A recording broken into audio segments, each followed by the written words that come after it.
আসসালামু আলাইকুম সবাইকে। আশা করি সকলেই ভালো আছেন। ভিডিও না করে ভাই পারলাম না। গতকাল থেকে আজ পর্যন্ত নিউজে যতটুকু দেখলাম ৮ জনের জীবন অলরেডি শেষ। তারা সুইসাইড করেছে এসএসসি পরীক্ষায় ভালো রেজাল্ট না করার কারণে। অনেকেই ফেল করেছেন যার কারণে আত্মীয়স্বজনকে মুখ দেখাতে পারবেন না, তাদের প্যারেন্টসকে মুখ দেখাতে পারবেন না, যার কারণে তারা সুইসাইড করেছেন। আবার অনেকেই খারাপ রেজাল্ট করেও খুব আনন্দে ফুর্তিতে আছেন। আমি বলতেছি না যে আসলে আনন্দ ফুর্তি করা যাবে না, কিন্তু অতিরিক্ত তো আসলে কোনো কিছু ভালো না।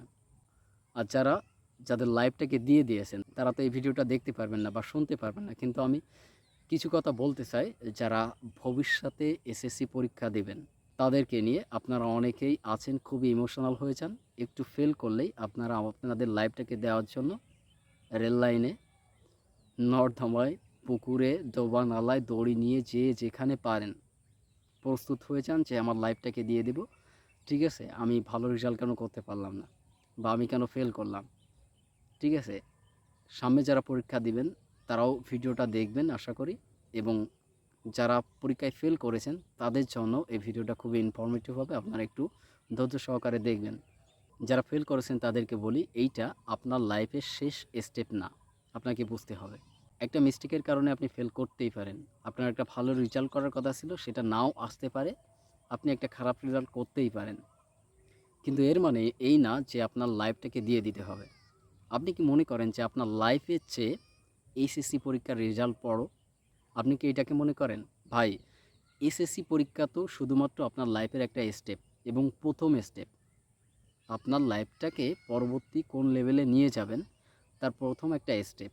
এইখানে আমি একটা কথা আপনাদেরকে বলে রাখি, বাংলাদেশে হাজার হাজার জিপিএ 5 পাওয়া স্টুডেন্ট, যারা এসএসসিতে জিপিএ 5 পাইছে, এইচএসসিতে পাইছে, ভালো ইউনিভার্সিটিতে পড়াশোনা করছে, পড়াশোনা করার পরেও তারা বেকার আছে। কই, তারা তো তাদের জীবনটাকে দিয়ে দেয় নাই, তারা তো এখনও সাকসেস হয় নাই, তারা তো এখনও জব পায় নাই। তো আপনি কেন আপনার লাইফটাকে দিয়ে দেবেন শুধুমাত্র এসএসসি পরীক্ষায় ফেল করার কারণে বা একটা খারাপ রেজাল্ট করার কারণে? আমাদের ভিতরে এই নেচারটা কেন? আপনার আত্মীয় স্বজন বা আপনার প্যারেন্টস স্বাভাবিকভাবে আপনার খারাপ রেজাল্ট করার কারণে তারা একটু বকতে আপনার পারে, কারণ তাদের একটা প্রত্যাশা থাকে, বা তারা আপনাকে একটু অপমান করতে পারে বা বিভিন্ন ধরনের কথাবার্তা বলতে পারে। এটা স্বাভাবিক। যখন আপনি প্যারেন্টস হবেন তখনও আপনি এই কাজটা করবেন। তো আপনি তাদের কথা শুনে আপনি কেন আপনার লাইফটাকে দিয়ে দিবেন? আপনার লাইফটা তো ওইখানেই শেষ না। এসএসসি পরীক্ষায় যে আপনি জিপিএ 5 পাইলে আপনার সব কিছু হয়ে যাবে, this is not like that. You have to make understand. আপনাকে এটা বুঝতে হবে। আমি বলবো, যারা ফেল করেছেন, যারা পাস করতে পারেন নাই বা প্রত্যাশা অনুযায়ী যে রেজাল্টটা করার কথা ছিল যারা করতে পারেন নাই, তারা হচ্ছে এখন থেকে একটা প্ল্যান করার চেষ্টা করেন। আপনারা এখন থেকে পড়াশোনা করার চেষ্টা করেন, পাশাপাশি আপনারা যেটা করবেন, কিছু স্কিল অর্জন করার চেষ্টা করেন, কারণ স্কিল অনেকটা ম্যাটার করে। যারা ফেল করে আপনি দেখবেন এদের অনেকেই আছে পৃথিবীতে বিখ্যাত হয়ে আছে, ভালো লেভেলে গেছে। এটা যাওয়ার কারণ হচ্ছে তারা এইখান থেকে প্রতিজ্ঞা করছে, তার ফ্রেন্ড সার্কেলদের তারা দেখাইছে, তাদের আত্মীয় স্বজনদের তারা দেখাইছে তারাও পারে। তো আপনি এসএসসি পরীক্ষায় ফেল করছেন, এর মানে এই না যে আপনার দিয়ে কোনো কিছু হবে না, বা আপনি পৃথিবীর সবথেকে নিকৃষ্ট মানুষ বা সবথেকে জঘন্য মানুষ। ব্যাপারটা এরকমটা না, এটা আপনাকে বুঝতে হবে।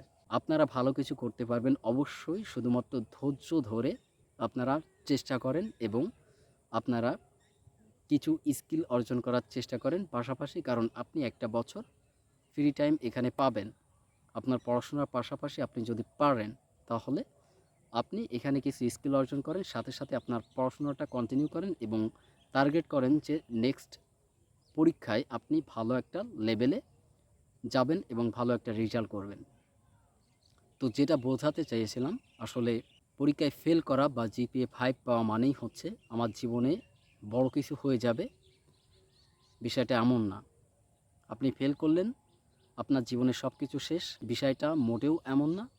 আবার আপনি জিপিএ 5 পেয়েছেন মানে আপনি পৃথিবীর সবথেকে সাকসেসফুল ব্যক্তি, বিষয়টা কখনোই এমন না। সাকসেসের লেভেলটা এখনও অনেক দূরে, আপনাকে অনেক দূর যেতে হবে, তারপরে আপনি বুঝতে পারবেন।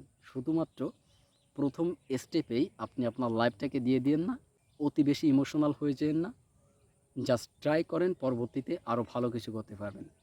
So that's all today. আসসালামু আলাইকুম।